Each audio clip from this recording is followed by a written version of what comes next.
Programang ito ay rated SPG. Striktong patnubay at gabay ng magulang ang kailangan. Maaaring may masiselang tema, lengguwahe, karahasan, sexual, horror o droga na hindi angkop sa mga bata. Mga kapamilya, narito ang mga pinakamainit na tagpo sa FPJ's Batang Quiapo. Mauunahan kaya ni David si Ramon bago nito malaman ang buong katotohanan? Yan ang ating aalamin sa dulo ng bidyong ito.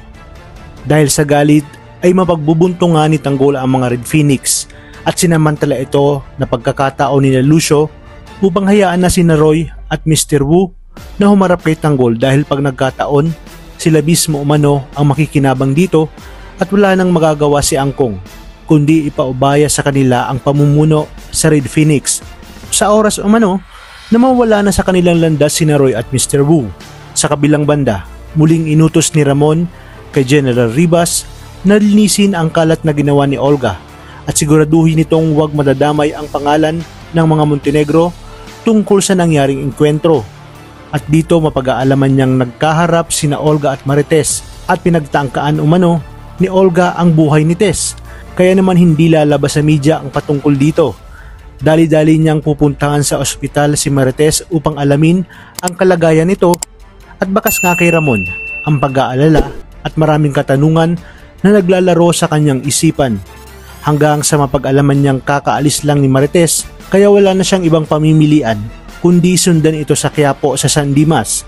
Sinabi ni Ramon sa kanyang sarili na wala na siyang pakialam kung makikita man siya ni Rigor at handa na siyang harapin ito.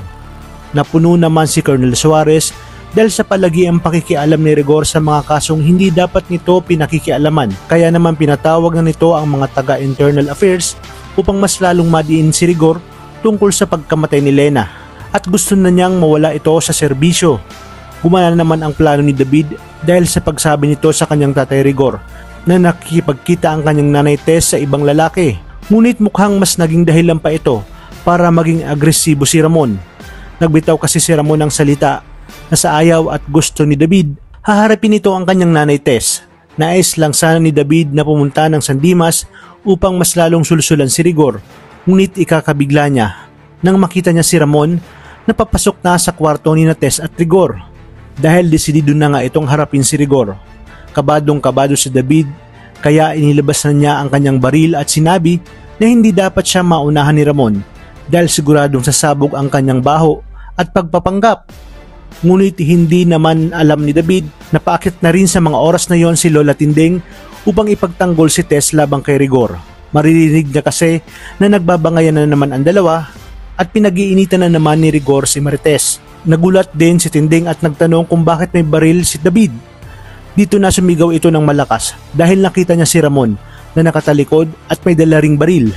Ano kayang gagawin ni David sa pagkakataong ito sa oras na lumabas sina Rigor at Marites? At dito na nila makikitang lahat si Ramon Montenegro. Sino ang unang kakalabit ng gatilya sa pagkakataong ito? Mas lalong magliliyab sa galit si Rigor dahil hindi lang siya iniputan ni Marites sa ulo kundi niloko pa siya nito. Ibig sabihin, hindi naging matagumpay ang kanyang pagpatay dati kay Ramon Montenegro at ito'y isang palabas lamang. At dito nasa alanganing sitwasyon si David dahil sa oras na magsalita si Ramon, tapos na ang kanyang pagpapanggap at siguradong hindi na siya bubuhayin ni Ramon. Talagang kapanapanabik ang mga susunod na tagpo sa teleseryeng ito.